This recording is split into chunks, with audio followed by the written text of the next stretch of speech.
नमस्कार मंडळी, स्वागत आहे तुमचं आपल्या चॅनलमध्ये। तर आज आपण बनवणार आहोत झणझणीत आणि तर्रीदार अशी ही मिसळ। तर मिसळीची तर्री आपण बनवून घेणार आहोत आधी। तर ह्यासाठी आता साहित्य घेतलेलं आहे। 3 मीडियम साईजचे बारीक चिरून घेतलेले टोमॅटो आहेत, 3 मीडियम साईजचे बारीक चिरून घेतलेले कांदे, त्यानंतर कांदा लसूण मसाला, हे आहे हिंग, घरगुती चटणीचा मसाला, जिरे पावडर, गरम मसाला, लाल तिखट आणि धने पावडर आणि थोडासा गोडा मसाला मिक्स करून घेतलेला आहे। बारीक चिरून घेतलेली कोथिंबीर, जिरे, हळद आणि हे खडे मसाले, त्यामध्ये लवंग, दालचिनी, नंतर वेलची, तमालपत्र आणि चक्रीफूल। ही मोड आलेली मटकी आहे, घरी मोड आणून ठेवली होती, आणि आले लसूण पेस्ट, त्याचबरोबर हा आहे कढीपत्ता। तर हे सर्व साहित्य घेतलेलं आहे। त्याच्यामध्ये आपण चवीनुसार मीठही घेणार आहोत आणि तेल वापरणार आहोत। तर इथं मटकी आहे ती फक्त मटकी घेतली। याच्यामध्ये तुम्ही थोडासा वाटाणा आणि हरभरेही भिजवून घालू शकता, देशी चणा असतो तो। तर हे बटाटे मी दाखवण्यासाठी घेतले होते।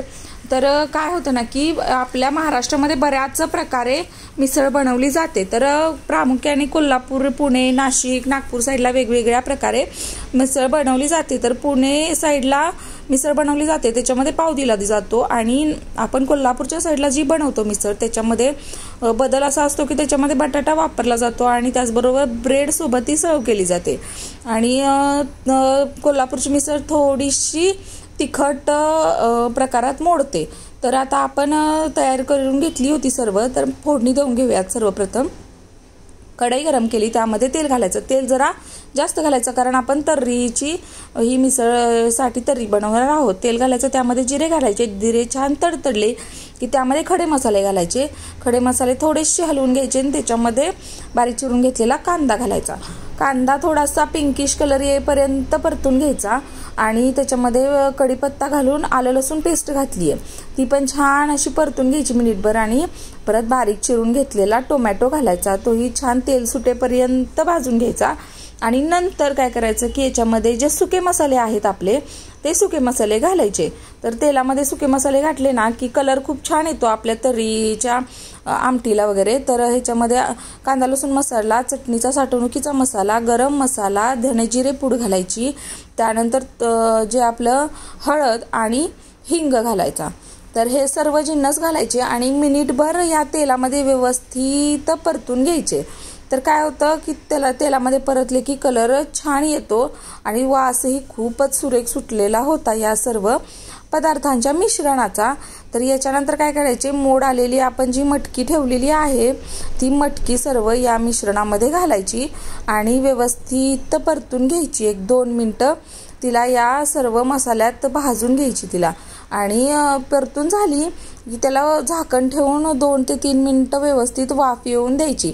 तर आता बऱ्याच ठिकाणी मटकी कुकरमध्ये आधी शिजवून घेतली जाते आणि नंतर त्याला फोडणी दिली जाते। तर आम्ही इथं शिजवलेली नाहीये, म्हणजे खूप जास्त मऊ किंवा गिर होण्यासारखी मटकी शिजवत नाही, थोडीशी क्रंची लागते खाताना।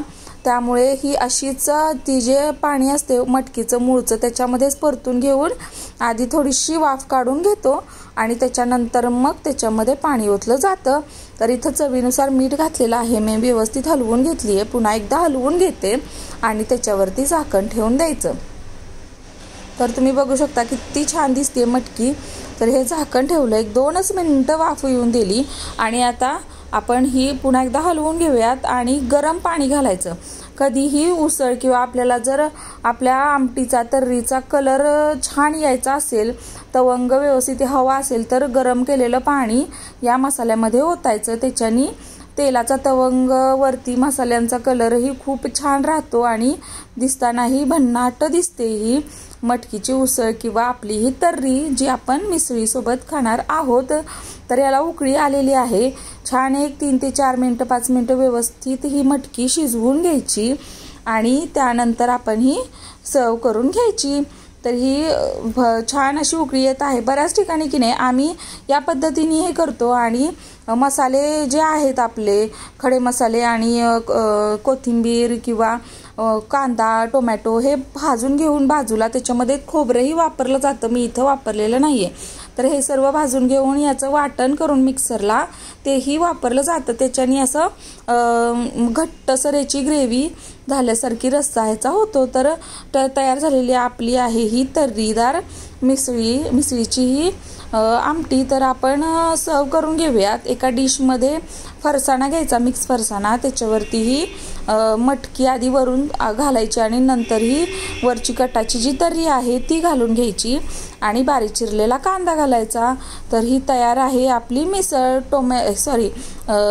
लिंबू घ्यायचा, वरून पिळायचा आणि पावासोबत सर्व करायची। कशी वाटली रेसिपी नक्की सांगा। Thank you for watching. Please like share